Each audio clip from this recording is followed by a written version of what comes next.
Welcome back to Varsity College Football, your new home for college football and only college football. And thank you guys. We just hit 100 subscribers as of this morning. I know it doesn't seem like a lot, but that's huge. I think it's awesome. Thank you guys for your support so far, whether you've left great comments and interactions. And also thank you to all the people who are calling me an idiot and everything else. I love it. Interactions, man. That's what this is about. It's college football, whether you agree or disagree, the commentary, the talk. That's what it's about. That's what makes this sport so fantastic, is how crazy and rabid everyone is about it. You are here for Ohio State. Sorry, not Ohio State. The Ohio State is who you are here for. Get it done. This is the year. No more excuses. This is a lot more so about Ryan Day, but I also want to break down for people. A lot of people know, obviously, just the insane amount of talent added, even for literally any school, even for Ohio State. Like, the talent added through the portal has been wild. But on top of that, more pressure comes. And that's for Ryan Day. And the problem is he has not done well whenever there is pressure. So, like I was saying, this is the year, Ryan Day. This roster is so loaded. You have no more excuses. You got to get the job done. You are not guaranteed to ever have a roster even close to as much talent as you are about to have on this team. And then we're going into this year. So here's the thing. Ryan Day has these games that he loses. He loses the big games. That's kind of what has been happening. He's lost the big ones. This year, though, with the 12-team playoff, he has a lot more leeway. You can lose that one big game and still make a run for the title. And that's great. But what I want to say here is, if you lose that big game, whether it be to the team up north and you don't have a Big Ten title and you still make the playoff and you don't win a national championship, with this roster, barring insane just stuff that we don't know that could happen in the future, don't wish anything on anybody, nothing of that nature, but you have to do something with this team, at least one of those three things, especially that first one against the team up north. That one's, at this moment, is of the most importance, especially with everything that's gone on with them and the transition and turnover. You have to capitalize on that, because right now it is set up for you to just take everything right back, and they had their little blip on the map, and you can take it right back and just run with it. So that's huge. But the problem is, you're 1-3 against the team up north. No big championship since 2020. 1-3 in the college football playoff. You could be 1-5 in bowl games instead of 2-4. I believe he's 2-4 in bowl games. You are Cam Rising. He's 2-4. You could be 1-5 in bowl games with Ryan Day. A Cam Rising concussion away from maybe not guaranteeing it's a loss, but could have lost that Rose Bowl when we found out who Njigba was, which, that was such a great game, though. What an incredible bowl game that was.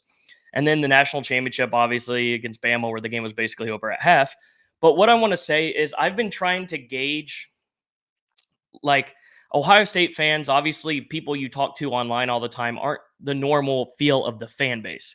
So you have the people who are still in support regardless. There's always those people with fan bases.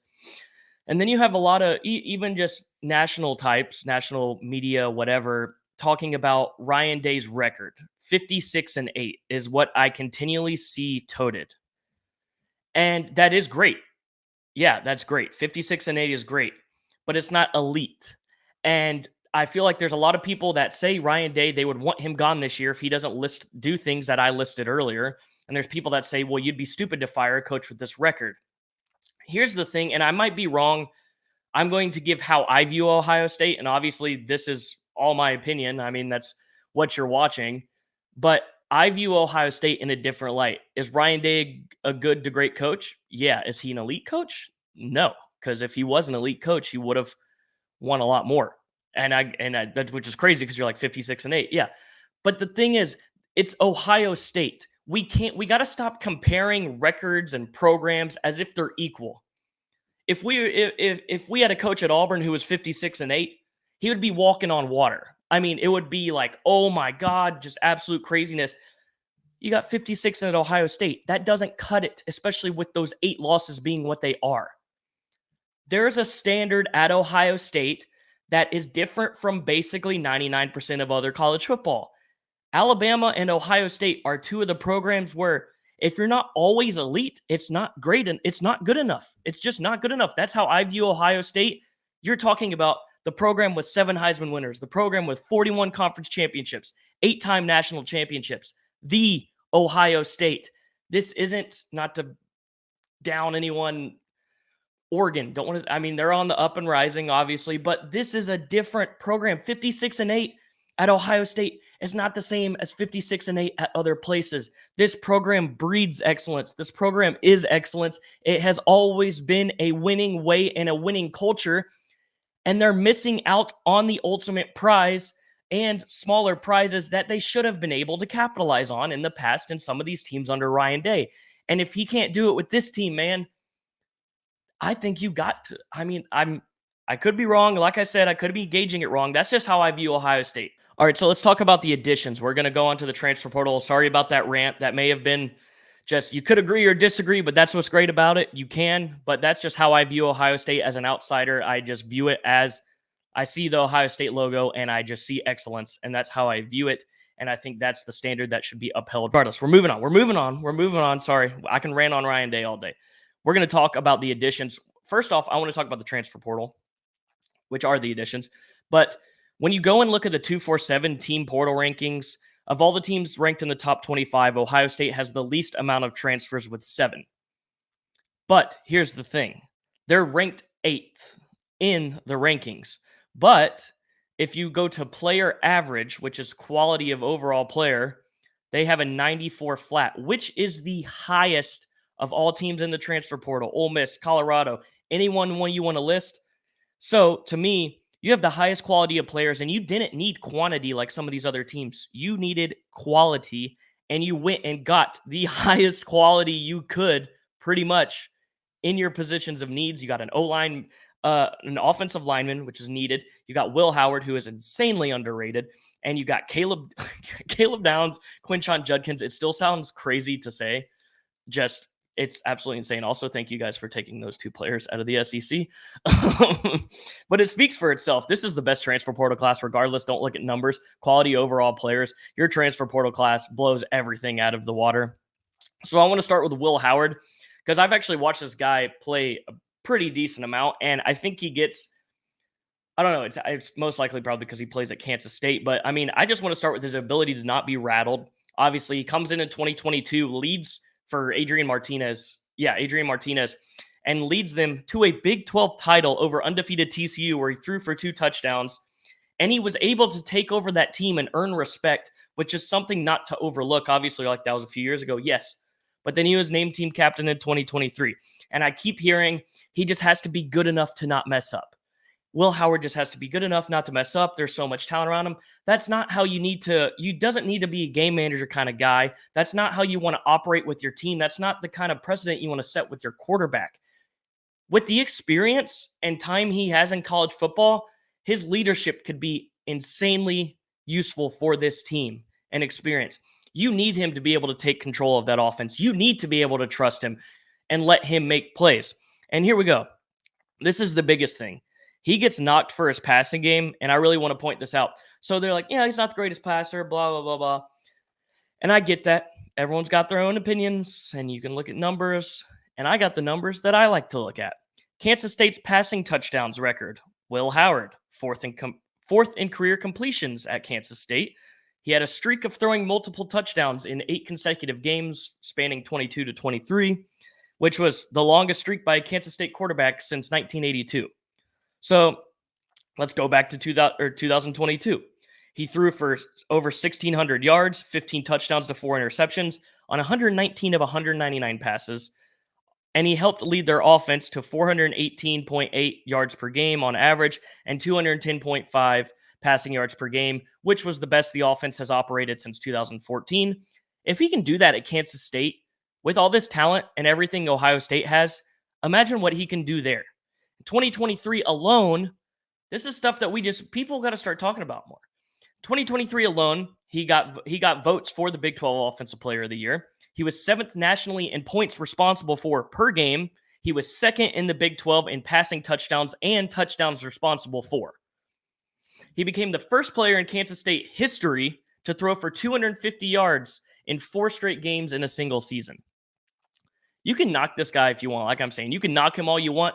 With these weapons he's got at Ohio State, he can be even better. Like they're going to elevate him and he can elevate them. You can't underestimate a guy like this just because of the place he's been at before and you think he's kind of limited. He's really not. He can be unlocked to a whole new potential. And I don't care. I'm going to say it right now. I would not be surprised if Will Howard was in New York City next season. I don't care. You can call me an idiot. You can call me whatever you want. I believe in that kid. I thought he was stud at Kansas State. Great guy. Knock me all you want. I think that can happen. And then he's 6'5", 242, 300 rushing yards this past year with 9 touchdowns. He's got size. He can run over people. He's pretty shifty. And then you talk about this. You know how much your run game can open up with TreVeyon, Quinshon, and Will Howard? You're going to have to respect all three of them. They're going to be able to open up the running game for each other. And you have to respect it all. So it's going to be so hard for defenses. These guys are going to be able to unlock so much out of each other. And that's one of the key things we're not understanding is the sharing of the backfield, even with Will Howard's legs. That's not even talking about his passing, which I think is insanely underrated. Now let's talk about Quinshon because first off, just talked about sharing in the backfield. I got to watch Quinshon Judkins play in high school. He played in Alabama at Pike Road. I have no idea how this kid was a 3-star. He was an absolute machine. Ole Miss ended up getting him. He's one of the most overlooked players in Alabama in the past few years. But the big thing about Quinshon, obviously we know is he's incredible. And Ohio State hasn't had a 1,000-yard rusher since 2021. We know TreVeyon's had his injuries. But with Quinshon, you're getting Ole Miss leading rusher the past 2 years. Ran for 1,567 yards and 16 touchdowns as a freshman, 1,158 yards, and an SEC best 15 touchdowns this past season. So not only that, but it helps TreVeyon. The workload has kind of been on him, and you don't want to keep having these injuries that keep happening to TreVeyon. You're talking about adding them. They're going to be able to complement each other like crazy. You're literally going to be so fresh with both of them to shine anytime those cleats hit the turf. You're going to have the best 1-2 punch in the country. Keep it together and you have the best 1-2 punch. Also, with the respect you're going to have for Will Howard, it's going to be tough. Judkins, also, if we want to talk about not having the 1,000 yards and the injuries, he hasn't missed a single game since he's been playing at Ole Miss. And you're like, oh, how's it going to work? He's a running back one. He shared the backfield with Bentley at Ole Miss, and he had no problem with it at all and still went off, and they were very complimentary of each other. So that's huge. He's the exact kind of back you want coming into this situation, on top of just being an absolute stud.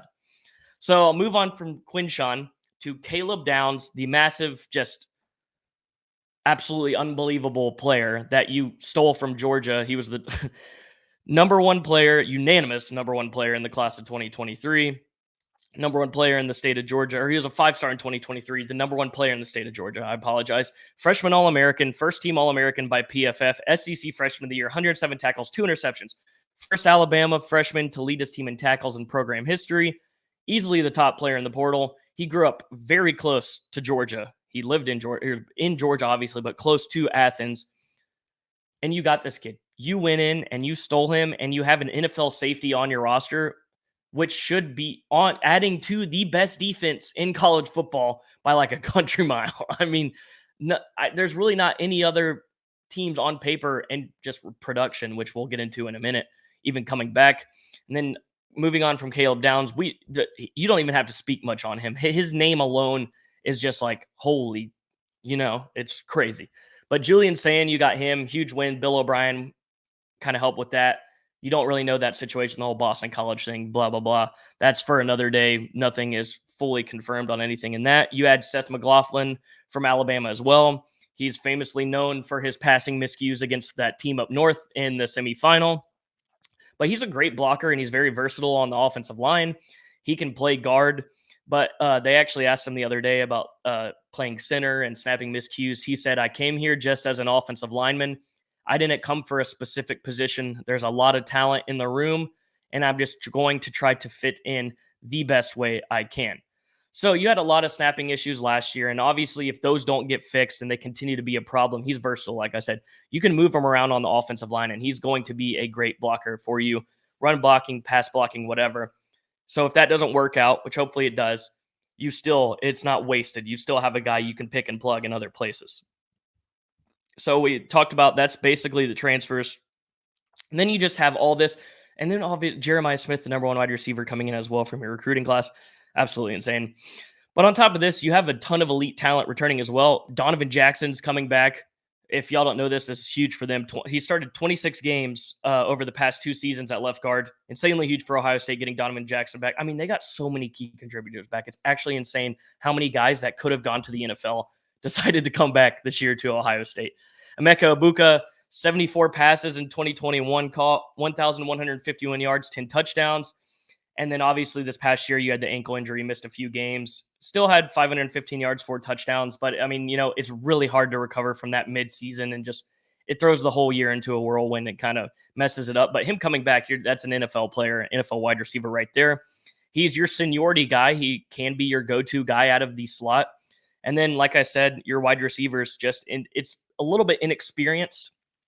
But here's the thing. The talent is ridiculous. It's inexperienced, but the talent is ridiculous. You have Jeremiah Smith, like I said, the number one player and number one wide receiver in the country coming in this cycle. And then you had Carnell Tate, who was the number 3 wide receiver in the class of 2023, and Brandon Ennis, who was the number 5 wide receiver in the class of 2023.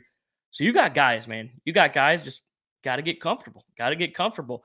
I mean, you got a lot of new faces on the offense, but the thing is, they're insanely talented. It's going to be wild. And then TreVeyon Henderson, like I said, I mentioned him before, the running back room is going to be absolutely ridiculous. And then here's the best part. We're talking about the offense, and everyone's raving about the offense. This is where I like football. Let's talk about the defense. And this could be a defense that we talk about like 30 years from now. When I'm 50-something and I'm like, you remember that Ohio State defense back in 2024? Oh, they were absolutely insane. I mean, you're talking about returning, 9 starters from a team that finished number 2 in points allowed per game and number 3 in yards allowed per game. Sawyer, Tuimoloau, really hard name to say, Williams, Hamilton, Denzel Burke, Jordan Hancock, Ransom, Sonny Styles, and then Igbinosun. It reminds me of Noah Igbinoghene, who was at Auburn a few years back. Igbinosun. But the biggest thing is, out of all of this, you're like, yeah, the starters, which is huge. You have guys that are going to be playing in the NFL on this defense. Here's the very important part about all these guys coming back. 1, this should be the best defense in college football. 2, you have Jim Knowles in year 3, who has been known to get better and better and better. One of the best defensive coordinators in college football. With this roster on defense, these guys are already insanely talented and basically elite. And he's going to make them better. This defense is going to be scary. And this really, like I said, could be a defense we're talking about in the future of, do you remember that team just flying around, hitting people, just nailing them? This is ridiculous, because if you want to run up the middle, good luck with Ty Hamilton and Tyleik Williams. On the edge, you're going to get your head popped from Jack Sawyer and JT Tuimoloau. You're not going to be able to throw because you got Lathan Ransom, Denzel Burke back there. You're not going to be able to do anything. You can't run on them. You can't throw on them. And you're for sure not going to outscore them. So I don't know how teams are going to beat this team. That's my 2 cents. But it's really looking like we're on a collision course in 2024 for Ohio State and Georgia. And we're going to have an unstoppable force versus a movable object game. And boy, it looks like Ohio State's about to ready to go on a run and just grab the Big Ten.